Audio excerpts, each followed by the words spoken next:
Olá, vim comentar uma questão da La Salle que diz o seguinte: considere a proposição composta, João não é alto e Carlos é professor.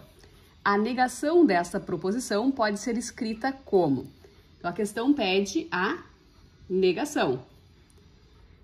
Vai lá e identifica então qual é a operação. Cada operador tem sua respectiva forma de fazer a negação. Então identifica que a gente tem um E, que é uma conjunção. A operação lógica utilizada aqui é uma conjunção. E de que maneira a gente faz a negação da conjunção? Negando as duas proposições e trocando aquele E pelo OU.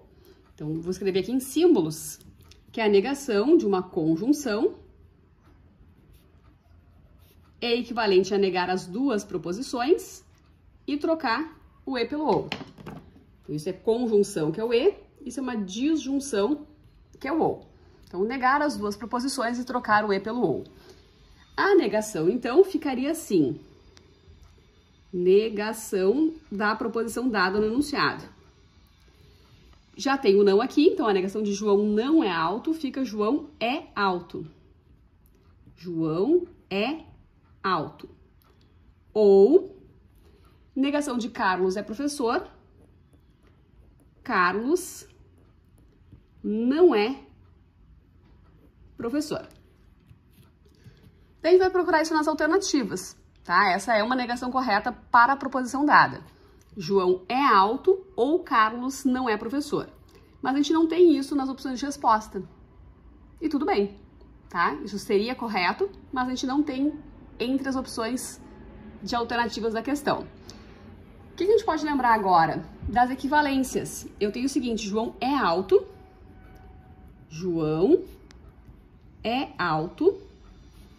Ou Carlos não é professor. Carlos não é professor. Eu tenho uma disjunção. E uma das equivalências da disjunção é a condicional. Então, agora, equivalência. Eu vou escrever a mesma coisa de um outro jeito. Então, a gente vai lembrar do seguinte. Eu vou chamar isso aqui de não P. Vou chamar isso aqui de que. E isso aqui é disjunção. Por que chamar isso de não P? Para ficar com essa cara conhecida.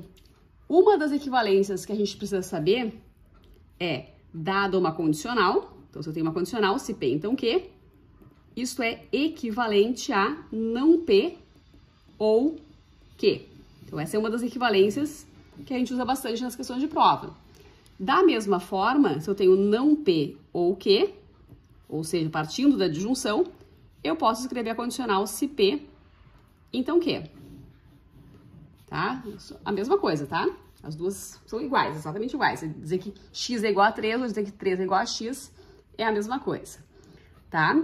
Então, o que a gente tem? Nessa situação, a gente vai partir da disjunção para escrever a condicional. Para deixar, então, com essa cara conhecida, eu sempre chamo de não P essa primeira, chamo sempre de Q essa segunda, porque a gente chama de disjunção. Quando eu for escrever equivalência, observa que aqui está escrito não P, e lá na condicional eu vou escrever P. Então, vai ficar se João não é alto, se João não é alto, então, observa também que o Q da disjunção é igualzinho ao Q da condicional, ou seja, essa segunda parte aqui não vai mudar. Então, Carlos não é professor. E essas duas proposições, elas são equivalentes, elas dizem a mesma coisa. A gente mudou apenas a forma de expressar a mesma ideia. Então, nós tínhamos como negação, João é alto ou Carlos não é professor, e isso é equivalente a dizer que se João não é alto, então Carlos não é professor, que é o que nós temos neste caso na alternativa C de casa, C de coração. Se João não é alto, então Carlos não é professor. A alternativa C é a correta aí nessa questão. Outra coisa que você pode observar é o seguinte: como é que se faz a negação de uma condicional? A negação da condicional, a gente mantém a primeira proposição e nega a segunda. Então, negação de uma condicional. Negação daquele se, então. Mantém a primeira Isso é um E, conjunção, nega a segunda. A negação, então, da alternativa C, então, dessa frase aqui, se a gente fizer a negação dela, vou escrever aqui negação, a negação dessa proposição ficaria assim, mantém a primeira, João não é alto. João não é alto. E nega a segunda. Tem o não, quando fizer a negação, tira o não. Negação de Carlos não é professor, fica Carlos é professor. E Carlos é professor. Então, observa que esta proposição é exatamente aquela que o enunciado deu. Uma é a negação da outra. Tá? Qual é a negação de João não é alto e Carlos é professor? Se João não é alto, então Carlos não é professor. E vice-versa. Então, uma é a negação da outra. É uma outra forma de verificar que a alternativa C é a correta. Não é a primeira vez que isso aparece em provas da La Salle. Essa questão aqui não é recente, mas a gente tem a mesma ideia se repetindo em outras questões, em outras situações de provas da La Salle e de outras bancas também.